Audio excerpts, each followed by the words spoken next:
Anthony Davis, we have an injury update on him, and then I want to discuss why the Lakers absolutely need to go get Myles Turner before the February 6th trade deadline. I'm Sean Davis. Make sure you guys hit that thumbs up button and subscribe here to the channel for more great content.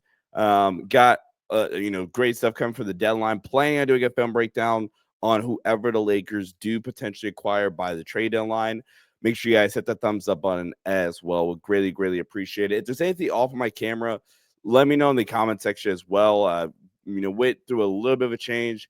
So, trying to experiment with some stuff here and get the camera set up back to normal. But nonetheless, we do have some news. Charania today says that Anthony Davis will be reevaluated in 1 week due to an abdominal muscle strain that he suffered yesterday in yesterday's loss to the Philadelphia 76ers. Shout out to my guy Wavy, who replied, also says, go get a big man. That's pretty funny. But yeah, 80's going to be reevaluated in the next week. What's interesting about this is, one, the wording is reevaluated. That does not necessarily mean that AD will be back in a week, but the timeline, if we're looking at, and I'm no doctor, but just kind of doing some research on, social media and seeing what, more qualified people have been saying, that if Anthony Davis, all things go well, AD, you're probably looking to be like an additional week or so. If AD is out and he's able to back or so in time. So I do think the closest you're looking at here is probably like in a week and a half. So sometime post trade deadline. Dave McMenamin, also added that, AD will return immediately. And like I said, will be evaluated approximately 1 week. So doing some research now to try look at somewhat like sports doctors say or whatever, that a grade 1 abdominal strain will take 7 to 10 days roughly to recover. The Lakers' schedule in that time frame isn't the worst schedule you'll ever see. They play the Knicks coming up. I know they play New York on Saturday. Prime time showcase for the Lakers. They play Washington tomorrow. That's when you're hoping that you can just muscle up without AD. Then you play the Clippers on Tuesday, and then you play Golden State on trade deadline day, which is, right around reevaluation window for Anthony Davis. And then if it extends any further to, the All-Star break, that's Indiana, and then a back-to-back games, not back-to-back days necessarily, back-to-back with Utah.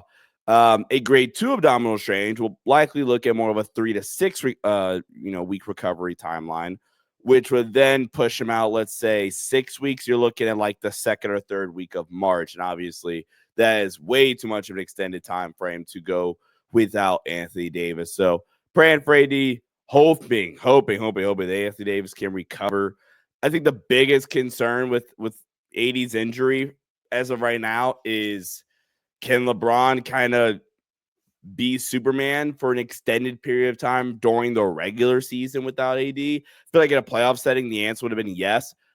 But during the regular season, Bron's 40 is going to be able to have enough on a night-to-night basis to be Superman, help carry this Lakers team when they're going to need it most. And that's going to be something we are going to have to find out here in the coming days. But I want to end off the video by saying this. The Los Angeles Lakers absolutely need to go get Myles Turner.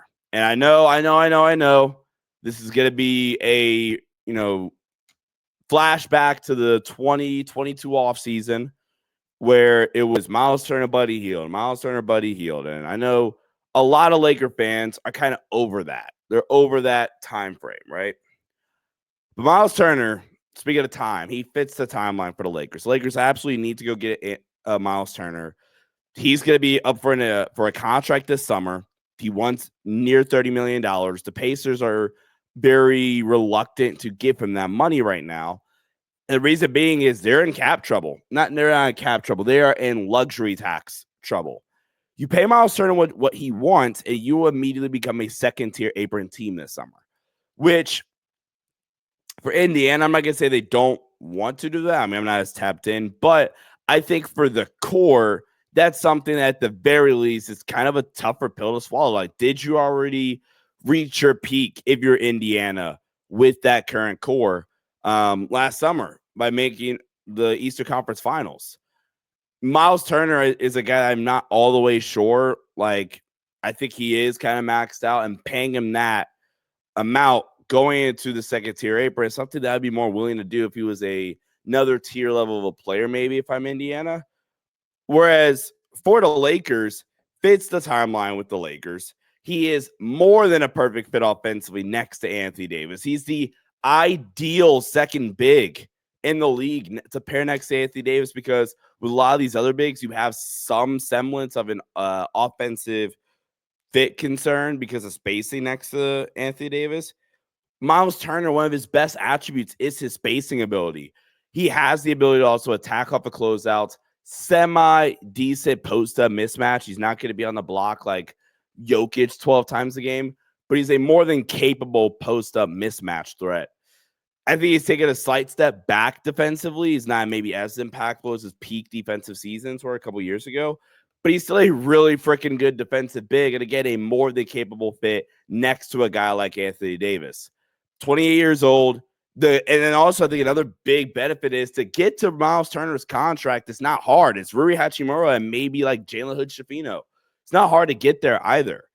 So if it's 2 first-round picks, if it's a first-round pick in a swap, I'm not gonna lie. I think you do everything in your power come February 6th to see how willing Indiana is going to be to pay Myles Turner, and you might even be able to walk out there with some leverage because of the fact that it's trade us Myles Turner or let him walk for nothing because you don't want to get into the second tier apron this summer from an Indiana perspective. So maybe if it's instead of it being 2 first-round picks, it might just be 1, or it might just be a swap, or whatever the case may be.